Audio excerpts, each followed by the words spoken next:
Bom dia, César. Bom dia aos ouvintes da Ubaense. Doutor André, nós tivemos ontem a decisão da nomeação do presidente, do diretor-geral da Polícia Federal, indicado aí pelo presidente da República. No último instante, horas antes, o ministro do Supremo Tribunal, Alexandre Moraes, né? Isso. Ele proibiu a posse temporariamente, mas acontece que não cabe nem recurso ali, porque ele proibiu isso aí. A gente não sabe qual vai ser a decisão que ele vai tomar, mas os elementos que ele colocou ali, apesar de leigo, eu vejo uma dificuldade muito grande do nosso presidente conseguir firmar esse como delegado-geral da Polícia Federal. Não estou desqualificando o indicado, muito pelo contrário, o cara é qualificado. É a questão do envolvimento dele com a família que fez com que o PDT entrasse, e o ministro Alexandre de Moraes, ele taxativamente bloqueou a posse. Ali a argumentação que o ministro Alexandre de Moraes utilizou para suspender a eficácia do decreto de nomeação do Alexandre Ramagem foi no seguinte sentido: todo ato administrativo ele precisa seguir alguns princípios, né, que estão lá no caput do artigo 37 da Constituição Federal.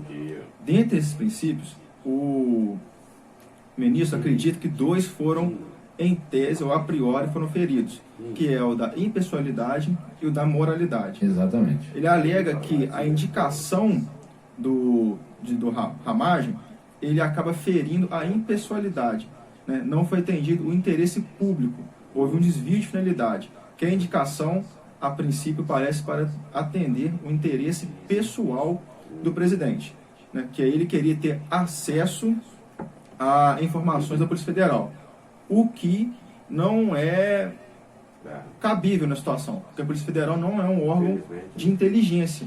A Polícia Federal ela faz a investigação voltada para o Ministério Público, em grande maioria, para que possa verificar se há ou não crimes. Inclusive, as investigações da Polícia Federal também sondam ali o Planalto.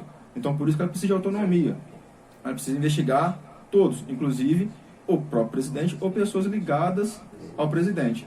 Então, ela não é uma polícia voltada para prestar informações de inteligência. Para isso, nós temos a ABIN, que aí é o órgão específico para isso. Que é onde está o Ramagem hoje, né? Sim, porque ele estaria e ele foi deslocado Exato. Então, são instituições que têm finalidades diversas, né? Não pode confundir a finalidade da ABIN com a finalidade da Polícia Federal. Aliás, eu nem cheguei a ouvir o Alexandre de Moraes falar sobre a amizade familiar do Ramagem com os filhos do Bolsonaro, né? Se falou, porque normalmente a decisão deles é muito longa, porque eles têm que apresentar ali os porquês, né? Mas isso aí também tira a questão da impessoalidade. E depois nas entrevistas, nos depoimentos que eles conseguiram colher, o Bolsonaro disse que sonha ver Ramagem lá. Eu acho que é uma expressão que ele só vai fortalecer a posição do Alexandre de Moraes. Assim, só para deixar claro, isso é uma decisão liminar, monocrática. Monocrática. Há dois precedentes, né? O primeiro precedente foi a indicação do Lula para ministro da Casa Civil, e aí houve uma liminar do Gilmar Mendes à época. Isso, eu me lembro. E o segundo precedente no governo Temer, quando ele indica a filha do Roberto Jefferson, a Cristiane Brasil, para o Ministério... a confusão toda? Para o Roberto Jefferson do PTB, né? PTB, exato. A filha dele foi indicada pelo Temer para o Ministério do Trabalho, que na época existia o Ministério do Trabalho, e aí houve também uma liminar, salvo engano, da Carmen Lúcia.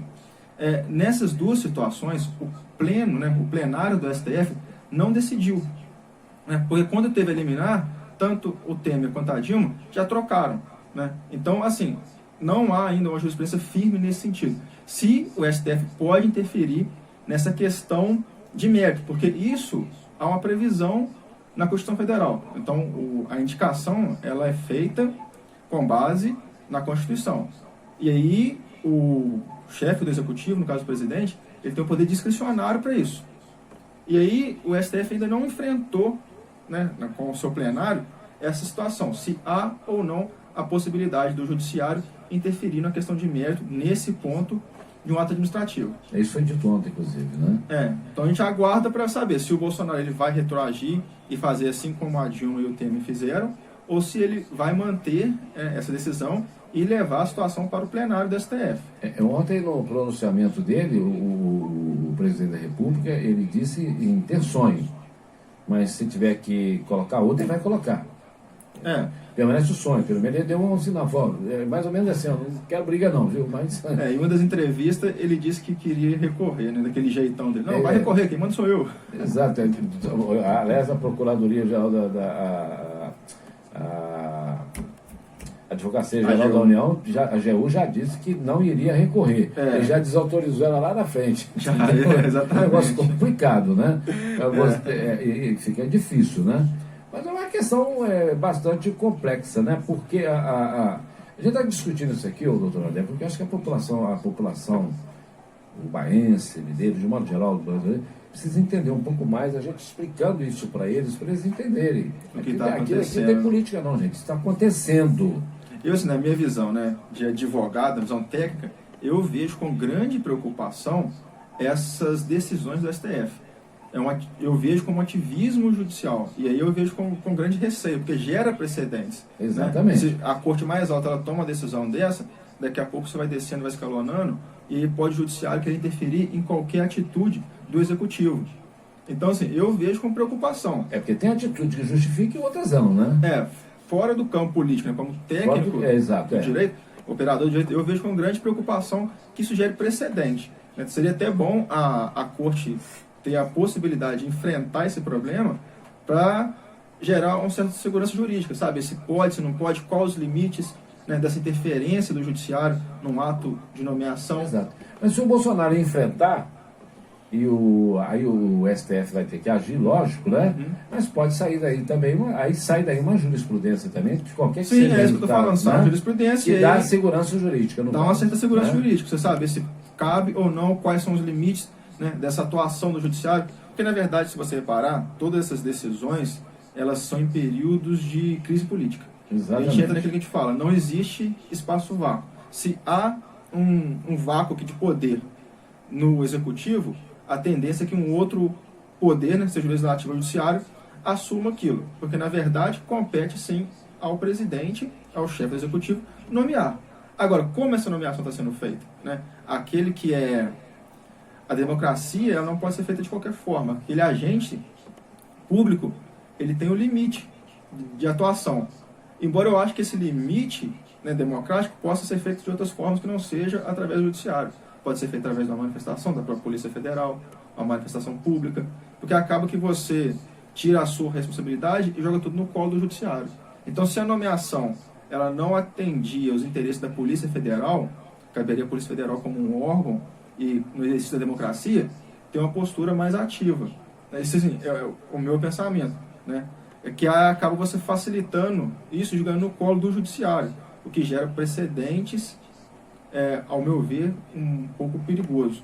O que eu penso também, o doutor André, é que o que intimida um pouco, talvez, as instituições agirem do jeito que você está dizendo, é o fato do Bolsonaro ser militar, correto? Isso aí, eu acho que se ele tivesse uma postura diferenciada, não tivesse lá no meio daquele pessoal que está fazendo aquilo, se ele tivesse cumprindo aí bonitinho as regras com relação à saúde do Covid-19, se ele tivesse um discurso mais tranquilo, ele passaria isso sem maiores problemas, depois resolveria para lá, você está entendendo? O Bolsonaro, ele fala demais, porque na própria decisão do STF, né, do ministro Alexandre de Moraes, ele utiliza frases do Bolsonaro, em que ele deixa aparentemente claro que a indicação não é uma indicação técnica, não desqualificando o Ramagem. Não, de jeito nenhum. Mas estou pegando a fala do Bolsonaro. Ele próprio fala que a indicação é porque seria uma pessoa que ele teria... contato e informações da Polícia Federal. Quer dizer, ele peca no que ele próprio fala, né? Ele mesmo fala. Ele mesmo fala. Então, falar demais, o bicho pega, hein? Calma aí, né? Então, é uma questão que ainda vai gerar muita polêmica durante esses dias aí, né? A gente sabe que o ministro Alexandre de Moraes não é muito de arredar pé das posições que tomam, além dos outros inquéritos que estão entrando, que vão ser comandados pelo decano dos decanos, que e ele é terrível, ele bate aquele pesão dele no chão, meu amigo, vou te contar, o Celso de Mello. E aquilo é uma enciclopédia jurídica humana, né? Sim, sim. Ali o STF, a questão jurídica, eles são bem capacitados, não há o que questionar o conhecimento técnico deles. E enfrentar isso não é tão simples assim, não. Não é aquela frase que basta um jipe e um cabo, não é bem assim, não. Não é bem assim, não. E aí o STF tem dois processos muito importantes que esbarram ali no Planalto, que é a CPI da Fake News, comandada pelo Alexandre de Moraes. Inclusive tomou uma decisão importante a 5 delegados da Polícia Federal que foram destinados à investigação dessa CPI. Ele já baixou a determinação que mesmo com a troca, né, do comando da Polícia Federal, esses 5 delegados ficam. Exatamente. E a segunda investigação também importante é a investigação que se trata da participação de parlamentares nos movimentos de domingo, que foram movimentos antidemocráticos, né, o que fere a Constituição. Então, há esses dois processos muito importantes e que ficam ali sondando ali o Planalto e a base do governo. O governo já está caminhando para o centrão já, né? A gente vê que tudo que foi falado, né, hoje acaba negando. Ele já é um governo que hoje está se aliando ao Roberto Jefferson, né? Exatamente, né? Aliás, eu olho o Roberto Jefferson agora pregando e tal. Eu me lembro lá quando ele entregou todo mundo. Entendeu? Mensalão. Ele entregou mensalão, teve o mandato cassado, ele voltou espiritualizado, alguém deu um banho nele lá, não sei quem foi não, mas ele volta e tem dito algumas coisas importantes aí, né? Se vai cumprir na prática é outro departamento, mas o passado e o presente dele não está muito distante não. Né? Só para deixar claro também, César, a questão assim, eu vejo com preocupação o ativismo judicial, mas não sou contra a decisão do ministro Alexandre de Moraes. Eu acho assim, eu li toda a decisão deles, né, são 15 laudos, como você disse, é bem fundamentada, concordo com a decisão. No entanto, assim, como operador do direito, eu sempre fico com um pouco de receio, para que isso não se torne natural isso, né? Essa grande interferência do judiciário no executivo. A gente não pode viver na ditadura da democracia, nós não podemos viver na ditadura militar. Mas também não podemos viver na ditadura judiciária, né? Não é que isso esteja acontecendo, mas é um receio. É um receio. A Constituição, ela separa isso aí, ela dá o caminho para andar, tá? Então, ninguém aqui está querendo o que o doutor André... Eu estou tentando traduzir para as pessoas aqui, que nós estamos falando aqui, dessa preocupação, resolver o Poder Judiciário e enfiar o nariz em tudo quanto é poder aqui, não pode ser assim não. Você viu que o Rodrigo Maia, ontem, o depoimento dele, ele já... botar o pé no freio, mais contido. Olha, vamos preocupar aí com Covid-19. A outra questão tem que ser resolvida a nível de plenário. Vamos voltar nossas atenções aqui. Né? O presidente também precisa melhorar aquilo que ele fala e tal. Eu achei ele bem comedido. Foi bem sensato. Bem sensato ontem. Senão ontem estava também, vou aproveitar aqui. Não aproveitou nada. Ele entrou. Ele fez o depoimento dele, do jeito que tinha. Achei muito importante o Talvez ele tenha dele. tido como exemplo 2016, né, que a gente enfrentava uma crise econômica, que foi agravada por uma crise política, de forma intencional, e não conseguimos recuperar até hoje. Exatamente. Né? Então talvez ele tenha pensado, não, agora é o momento de cuidar de fato aí, né, da crise sanitária, do Covid-19, depois a gente vê como que faz a crise política. Uma coisa cada vez. E o ministro da Economia ontem também deixou, não sei se você viu, deixou a fala dele também, dizendo que gastar por gastar de jeito nenhum, mas vamos cuidar da saúde. É importante. O momento ele mudou o discurso dele. Né? Ele é bolsonarista até a estrela, mas ele mostrou ontem uma razoabilidade, uma responsabilidade muito grande como ministro da Fazenda, mostrando ali que é o seguinte, eu não estou a serviço só, eu estou a serviço do povo brasileiro. Agora, nós temos que tomar essa decisão. Mas tem a última palavra dele. Tem que estar todo mundo vivo e com saúde para que a economia possa funcionar. É claro, isso aí, assim, também não concordo com a política neoliberal do Paulo Guedes, mas lá no início, ainda quando o Mandetta era o ministro, ele falava, o isolamento, ele é ruim para a economia, mas a falta de isolamento é pior. Então, é uma questão óbvia, eu preciso que todo mundo esteja bem para trabalhar e a economia recuperar. E para fechar, que já são 11h05, gente, o ministro da Saúde ontem, ele chegou e falou assim: eu juro por Deus que eu não dei ordem para acabar com o isolamento, entendeu? Ele está apertadinho, o negócio apertou pro lado dele agora, entendeu? Ninguém quer segurar essa bomba. Ele agora, a bomba estourou na mão dele, então o Mandetta está rindo até agora, tá vendo aí? Também. Assim como o Mandetta e o Moro fizeram jogadas políticas. Lógico, né? Sendo que o Mandetta saiu tranquilo e o Moro saiu dando tiro para tudo pelado. Pega onde pegar. Foi. Agora, o ministro da Saúde ficou na saia justa danada, porque ele vai ter que. Ele está lidando com números que já sabe que ele já está fazendo a previsão. Ele já sabe que a crise vai ser feia. Exato. E ele entende dos dois lados, né? O cara, além da área da saúde, que ele é oncologista, ele é PhD em oncologia, mas ele é PhD em administração econômica da saúde. E aí? A questão que ele é o cara conhece os dois lados. Que ele é um grande gestor, isso aí ninguém discute. Agora tem que saber se a gestão que ele tem, né, de planos de saúde, consegue se aplicar ao SUS, que é a gestão pública, né? Exatamente. Mas sabe se ele vai conseguir transferir. O outro sabia. Porque o outro está dentro do SUS direto, né? Não tem nem como mandar. Ou seja, só fazer aqui uma outra participação. A questão do auxílio emergencial, a gente viu uma fila aqui, né? Eu estava vindo para cá agora. Não, passou aqui da Coronel Carlos Brandão, subiu lá para cima. Então, assim, eu acho que a gente tem que tentar resolver isso da forma mais rápida possível, porque é muito grave e até degradante, ver o tamanho da fila, que eu nunca vi uma fila daquele tamanho. Eu vi 3 funcionários da Caixa apavorados hoje. Mas que parabenizar os funcionários da Caixa. Eu vi eles tentando separar as pessoas. Não vão afastar, as pessoas não querem afastar, não. Então, eu queria parabenizar. Eu também vi 2.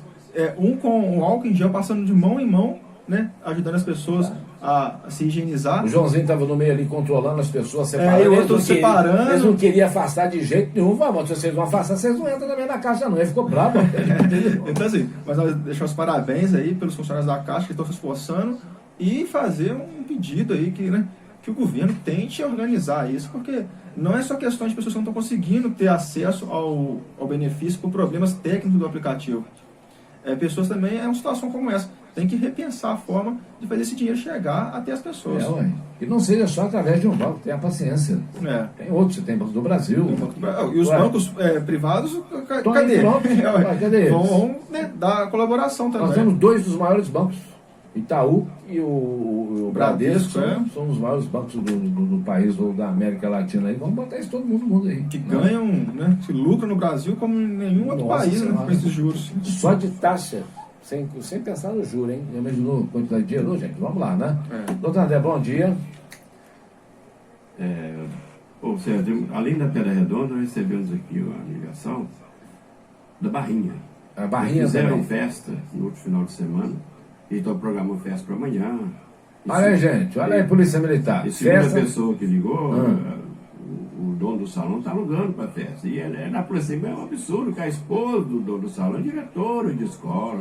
Vamos lá tá, né? Não, então, mas nada a ver. Nada a ver, vamos pedir. Eu falei com ela, nada a ver o que ela é. Mas, não. Vamos pedir aí a fiscalização da Prefeitura Municipal de Barra. E o doutor Ricardo, vamos aí olhar isso aí. Você que está com a fiscalização aí na mão, e também a Polícia Militar, para comparecer lá amanhã, lá na Pedra Redonda e Barrinha. Lá na Pedra Redonda e Barrinha, porque vai ter festa, hein?